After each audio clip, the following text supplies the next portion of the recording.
In the annals of early ufology, certain cases stand out, not for their irrefutable evidence, but for their persistent mystery. One such case originates from Brazil in the 1950s. It involves a man named Olympio F. Pinto. Pinto was a surveyor working near the town of São Sebastião. He claimed to have witnessed something extraordinary in the sky. His account placed the event in May of 1957. He described a metallic, disc-shaped object.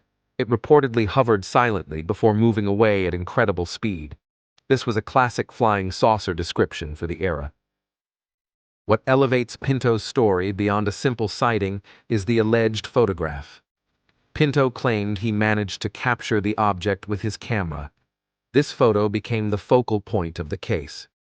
The image shows a dark, somewhat indistinct disk against a lighter sky.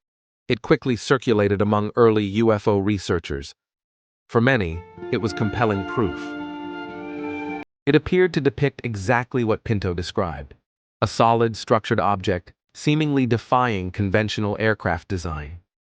But was it truly what it seemed? From the outset, the photograph raised questions.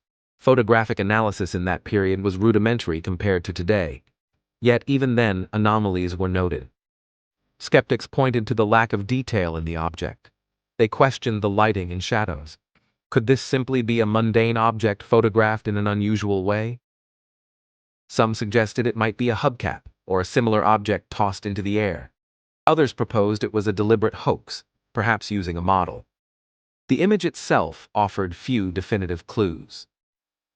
Official investigation into the Pinto case was minimal, if any. There was no government confirmation or denial of the object's existence. The case remained largely within the realm of civilian UFO research. Researchers attempted to interview Pinto and gather more details. However, the passage of time and lack of official resources hampered efforts. The primary evidence remained the photograph and Pinto's testimony.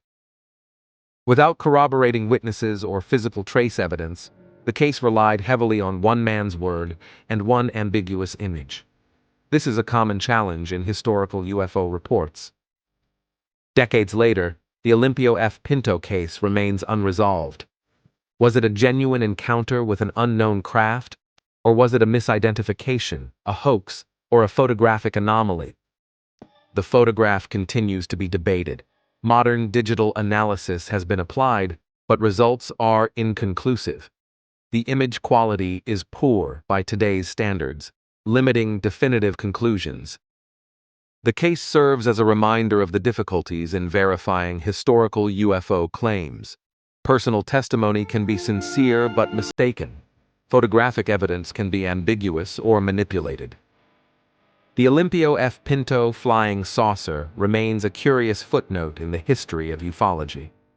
It is a story built on a claim and a photograph, leaving us to ponder what, if anything, truly happened that day in Brazil.